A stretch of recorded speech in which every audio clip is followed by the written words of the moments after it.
What's up, everybody? Happy New Year. Welcome to 2025 MaxBet Podcast here at Blackfire. We're doing it. I'm fired up. It's New Year. I'm like one of those new year, new me. Do you have any resolutions? Do better. No, it sounds like, well, so here's the thing I'm guilty of. So in November, Andrew and I, we did 30 hard, right? And it was just this challenge, like, hey, we're going to work out a little bit, eat a little better. And it was great. That was the goal. So like, I guess what I'm building to is my resolution this year is to like enjoy the journey a little more, because what I used to always do is like, I'm going to lose 10 pounds or 20, whatever number. I'm going to read 30 books or some physical number. But the second I felt like I was off track, that thing went out the window. So then it became like, hey, I'm not on pace to lose 20 pounds by February, so I'm going to just forget about that. Okay. Or, you know what, I didn't read all my books, so I'm not going to cram.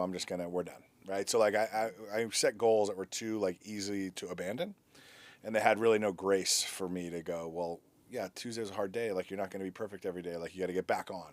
Like, that's more my thing. What about you? Okay. Well, I typically don't like New Year's resolutions, but what I started doing last year is I will give myself a goal for each month. I'll do like a little challenge for myself, similar to November. So like January, I did no Starbucks. That means This was last January. Yeah, and that was a big deal at the time because that was like an everyday thing for me. Yeah. People could buy me Starbucks, but I couldn't buy it. So your rule was I saved so much money. No spending money on Starbucks. Right.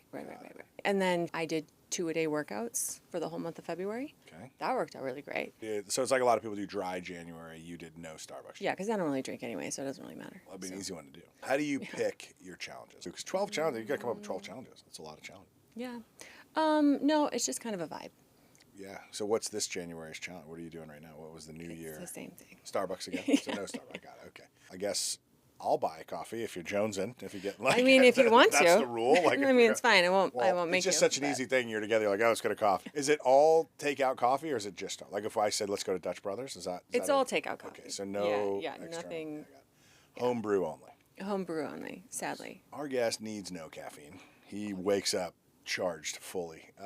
Mark Dedeaux. He's been in gaming a long time. I think he says 30 years. That sounds like that probably feels like he's older than he is. I met him when he was sales at Bally, and then he grew into different things. Gaming ops leader. He totally went sideways, owned a yoga studio for like 3 years. Are you serious? Back in the business, I should have told you that. And what? So, yeah. And so that's Mark. And so now he's a senior vice president and general manager of the slot business at AGS. So he's back in the game right after he went on his Eat, Pray, Love journey. And I'm fired up to talk to him. I think he's going to be he's quite the character, and he's what a guy.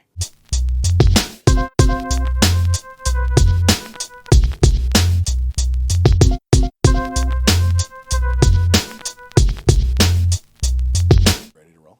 Or are we studying? I think so.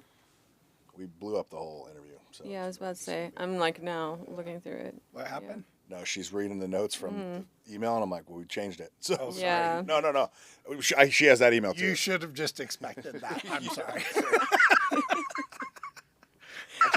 We tried to do lunch so you knew what you're getting. We tried to prepare you. Come on. We can do it that way. No. No. We go for you, bud. She just rides away. I'm just Believe me, I'm a supporting actor today. believe me, there'll be episodes where she's driving because it's more in her subject matter, and I'll just be like, I'll just do this for you. 3, 2, 1. what's up, everybody? Welcome back to MaxBet. We're here with Mark Dedeaux. What's up, man? Appreciate you coming by. Thanks, Mike. Thanks for having me. This is exciting. Dedeaux and I go back to the Bally days, running around back when that was a real company, and you were the king of the Midwest, and then the king of gaming ops, and now just running and gunning. So. That's right. Yeah. You're the head of slot division, so SVP/general manager of slots for AGS, which seems to be going well. So I assume you're doing something right.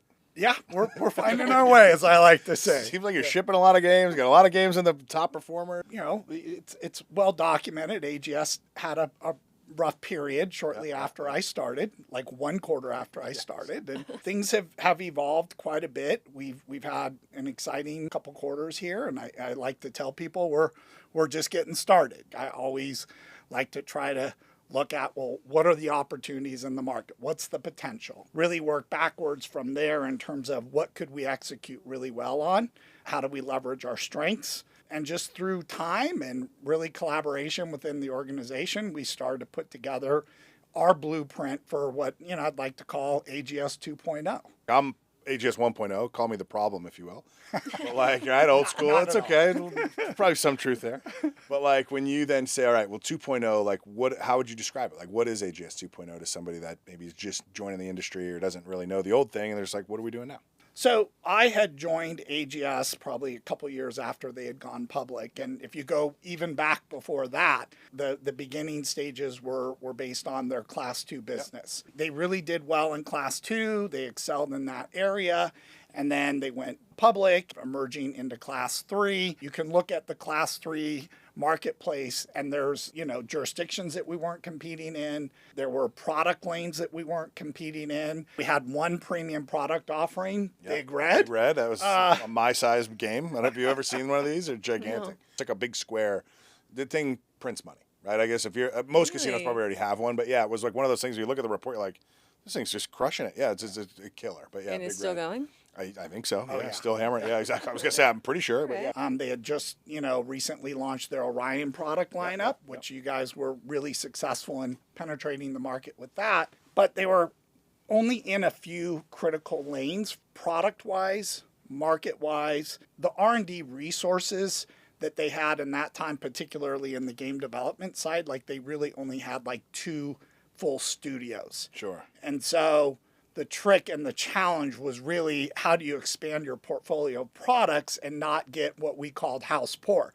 I got all these different product lanes, but I don't have the games to support all of them, right? So it was really working within the organization in all departments. This is finance, this is sales, this is your product management, your game development, your hardware groups, and really defining, again, within each market, what are the different product avenues, and then what do we need from a game standpoint to make sure that we're succeeding in all product offerings. So that was kind of like the big challenge early on. Yep. When you're doing that, there's a lot of unique challenges within the leadership organization of getting buy-in and getting alignment, right? Yep. So I'm hearing you say like the challenge was, or the thought was, we can expand in a couple different ways. So it was either new markets, right? So you say, hey, we're already in Nevada, but we're not in Arizona, or vice versa, to get in there.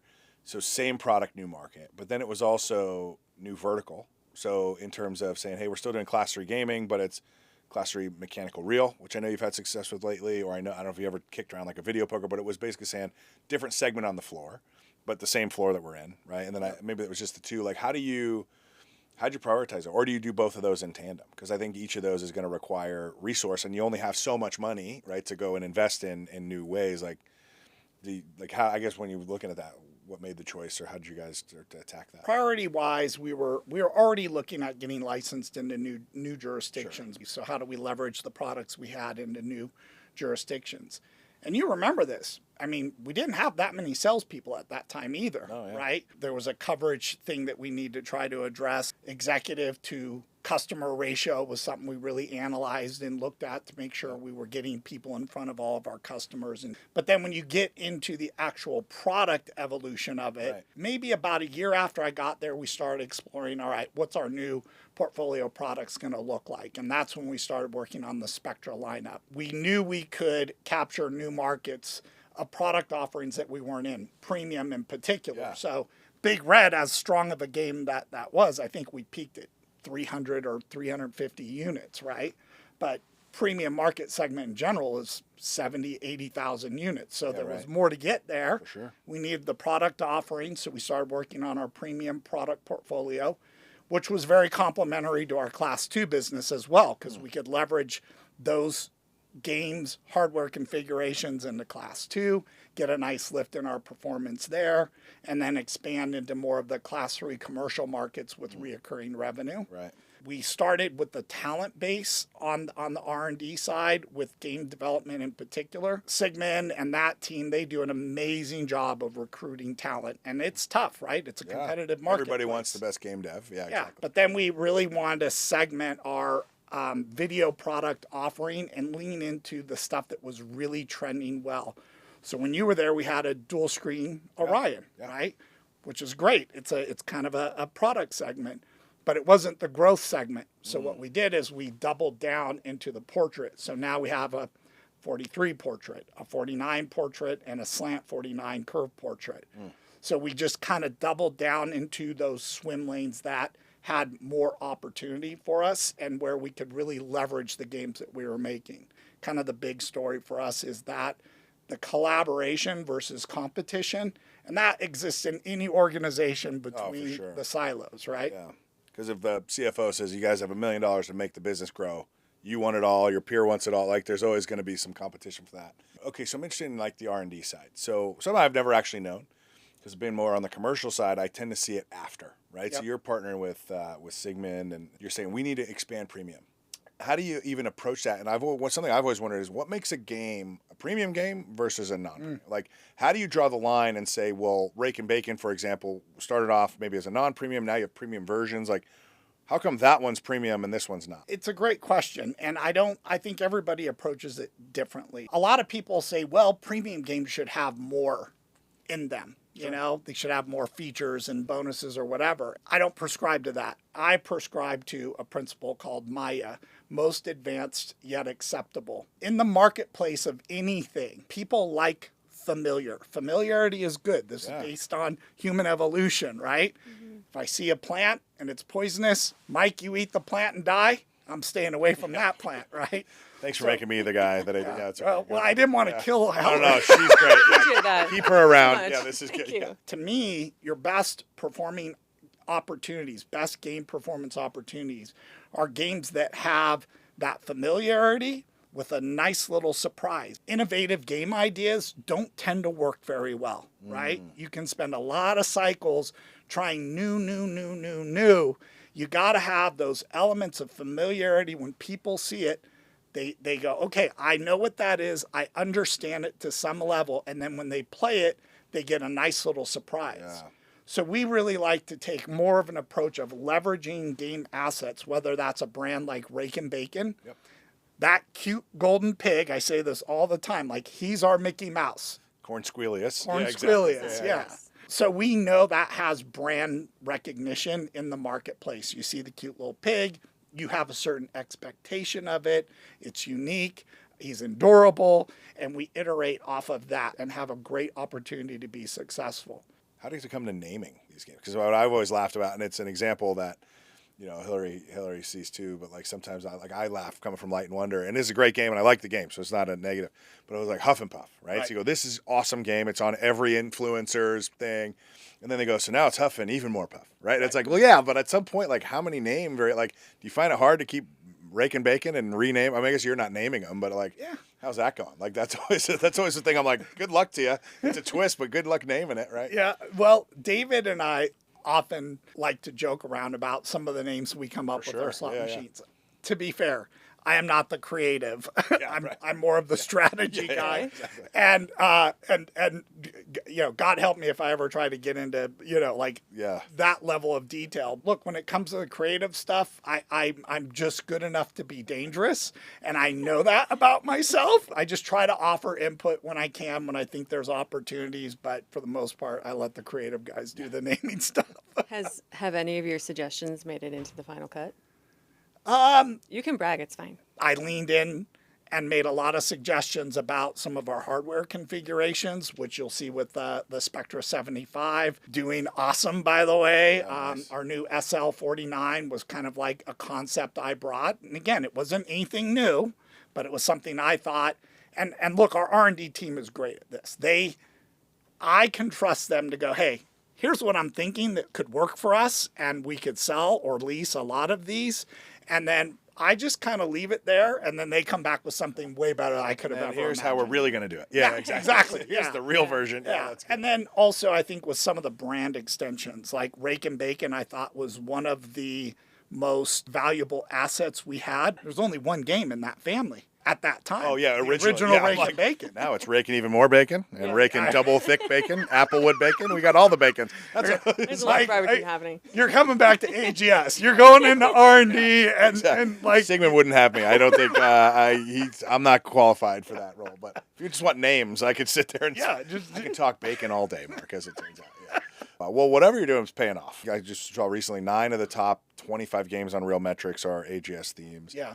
I didn't look at the latest Eilers. I remember thinking it was like 5-ish of the top 25 on Eilers. So, like, clearly this resurgence of strategy and philosophy that you're bringing to the team And obviously, it's not just you, but the team is adopting as AGS 2.0 is working. What's the sauce right now? Like, what's making your game so desirable? I think it's a couple of things. So we have really invested into game development in particular. So we've gone from 2 studios to 7, depending on how you want to measure it. But it's not all about shots on net. Like that again, if you want to waste a lot of money, just play the shots on net game. The alignment in how do we leverage these studios, right, and tap into all of their unique strengths, and they all have their different strengths. The diversity of where our good performing games are coming from is expanding into all of the different studios. It's just not one hit maker. Yeah, doing right. it. Yeah. Right? So scaling up the game resources was a big part of it. And then really getting alignment on the roadmap. What are the trending mechanics in the marketplace? How could we iterate off of those to make them unique to AGS? And really getting into a discipline of how much innovation do you want within the portfolio? We like to keep it in the 10 to 15% of the overall portfolio. Yep. It's great to take those shots, and sometimes you get one that works, and now you can figure out how to replicate that, right? What are the things within our portfolio products? Rake and Bacon was the first one, and now we've got the Triple Coins Treasure series of games, and now we're taking Triple Coin Treasure mechanics and map models and pairing them up with Rake and Bacon themes and brands, so we can kind of iterate within our own portfolio products. And then what's really trending in the marketplace, that Studio A goes, this is really cool, but I think I could do it different or better. And then they iterate off of that. So it's a combination of all of those things, but at the end of the day, it's about alignment.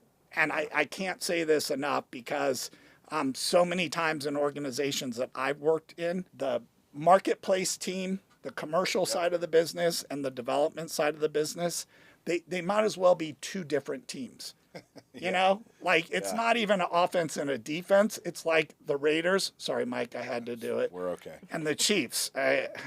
I was going to ask You're going same sport, like compare it, like that implies one of them is the champion and one of them is waiting for the first round pick. I thought you were going to say it's like the Raiders and the Knicks or something just completely different. But It's actually, you're right. It's actually more like, wait a minute here. Yeah. Disagree all you want. That's good. That's healthy. And we have them. We have those. Sure, yeah. Right. But at the end of the day, when we walk out and it's time to execute, we know the playbook and we know where we're going and we know how we want to get there. Can you tell us just one really great story from your time in slots? I've heard a couple, but you've got some good ones. The Dedeaux chat. This will be great. I can't wait to see it. Yeah. It also has to be under half an hour. Under a half hour? Okay, sorry. The abridged version. Does it have to be slots? Because No, my it could be favorite anything. story is really a table game story. Love Oh, it. love it. Yeah, Okay. anything gaming. Just envision a 24-year-old Mark Dedeaux just left the Sierra Mountains of Lake Tahoe to move to Tunica, Mississippi, Okay. and open a casino in the middle of literally the cotton fields. I'd never been east of Las Vegas in my life. So And not that far east at all. no, no. So the casino had been open about 6 months, and we were just getting mobbed. I mean, every day mobbed. And I worked swing shift, the time when it's the busiest time. busiest. Yeah. I was a casino supervisor, Okay. so slot pit supervisor, but we had a broader scope in terms of we oversaw slots and tables. And I'd come up through the table game side of the business. go. My boss's boss, the casino manager, Mike Darley, by the way, love this guy, truly my first mentor, had an assistant general manager, John Phillip. Most people know who John is also. So Mike was off for the day, and John was the casino manager on duty, and John decided he was going to take an early out. So he found the most seasoned supervisor, myself, at, a year. And he hands me the pager. Now I'm really dating myself. The pager. And he says, "You're in charge." Now, when he says in charge, mind you, I'm in charge of the whole casino. So 23, 24 years old. I'm not sure I'd put you in charge of the casino now. I love you, but I'm not entirely sure that that's what we're doing. Hot shot, 24-year-old Dedeaux now running things in Tunica, Mississippi for the night. And Mike, that's exactly what I was in my mind. Yeah, exactly. So all right, I got the pager. I am nervous as hell. Yeah. John leaves. Even at that time, I was like, this isn't very responsible of him. But anyway, maybe an hour later, my pager goes off. and it's like 911 pit, whatever. And I end up rolling down to the craps pit. You know how much I knew about craps at the time? Zero. I am telling you, this table was in, these people were screaming bloody murder.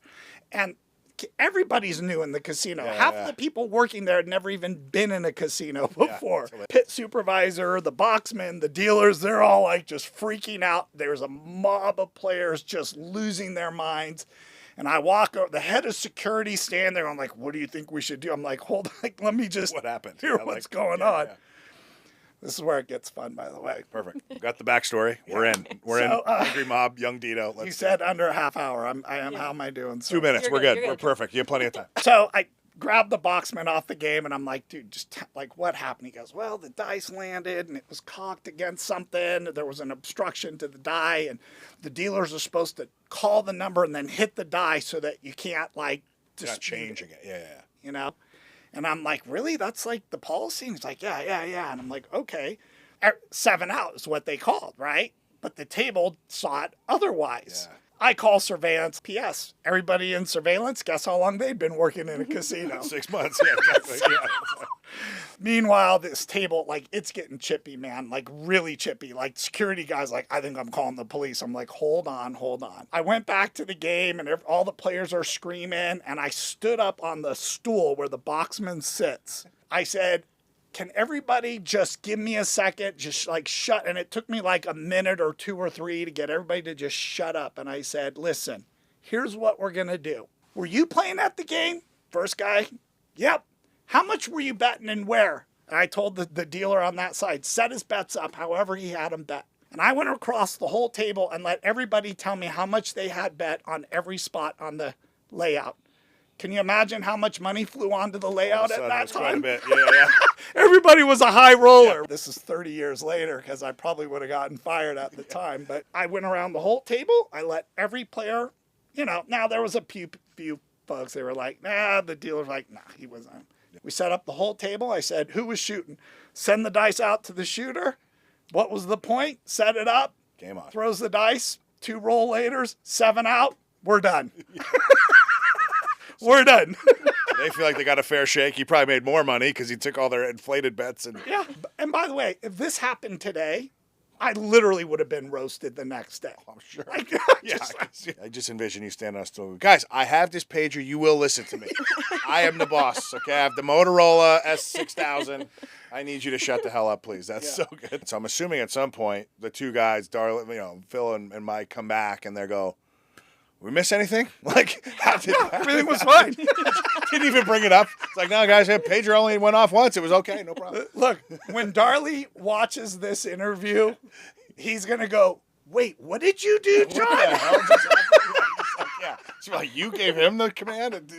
Seriously, those 2 guys, this is the one thing about this industry that's so amazing is just the relationships we have. And, Mike and John are still great friends of mine and gave me a shot and mentored me along. And you just try to kind of pay that forward. You encounter new people as you're working. So yeah, exactly. We're never going to hear the end of that. I love that. Well, not once it goes out, for sure. Yeah. What are your predictions for 2025?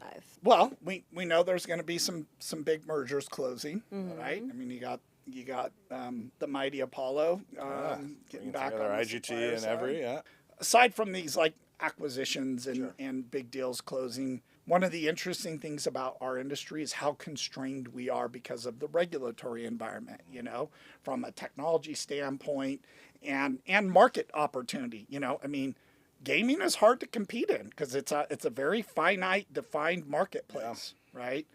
But I think for 25, the continued evolution of interactive, I think is going to be really exciting to watch. I mean, we've brought in some talent, whether it's the RMG stuff, whether it's evolving into Class 2, potentially leveraging HHR in some unique ways. There's just so much potential there that I think we're going to really continue to see that all evolve.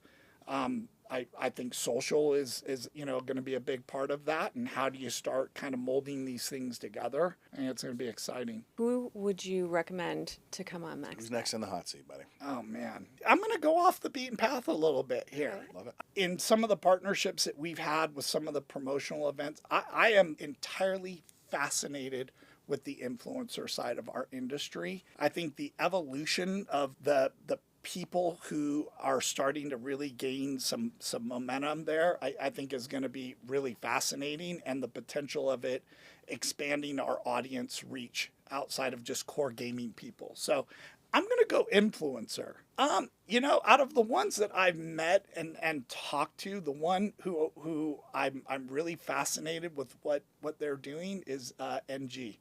NG, nice. I just feel like he's really thinking about this in a unique way. Yep. And the guy, he's got some great ideas that expand just outside of just being an influencer.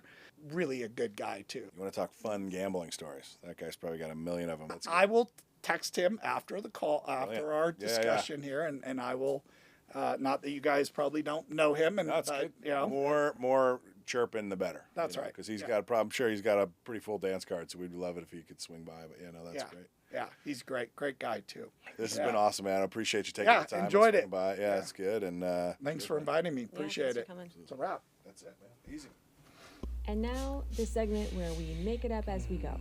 Are you going to move that water bottle? No, it's every been on the time? table. I've been drinking it and putting it back down. Oh, I know, but we're doing different angles of it, right? It's not Oh, the I see what same. you're saying. I don't know. That I've It's put- different than it was I don't know that I've been putting it down the same way, maybe. Good call. Good anachronism catch. The Dedeaux. What'd you learn? What So stands good. out? Well, I didn't get to hear about the yoga studio, so I'm very disappointed about that. That's a swing and a miss on my part. Yeah, that's a bummer. He's such a good storyteller. I want to picture him on that little step, standing above all those people. Well, it's funny because I always feel like he sometimes sells himself as like a smaller guy. Like He's so, not like small. he's 6'2", Yeah. right? And so there's a whole story there. But like, he's like, I was this little me, right? And I'm like, no, little, you're still a monster, right? Yeah. To most people, I don't know what these Mississippi guys were looking like. They probably still tell the tale of that. They're like, you got this one guy down in Mississippi, man, that the locals remember. But I really liked how he talked about strategy with AGS. It just rings true because they're a company that I feel like they just are very cohesive and they work really well together. When their just- leaders are like yeah. that makes sense. it's working. Yeah, I love that Maya concept. Most advanced yet acceptable. It's probably good for everything. Probably good for your life. Like just get, don't go full Jetsons. Like we're not ready to teleport. That's basically your resolution for this year. Don't go full Jetsons. Yeah, Yeah, exactly. yeah. Just do what you can. get acceptable. Yeah, we'll do it. Awesome. Thanks for listening, guys. We'll catch you next time.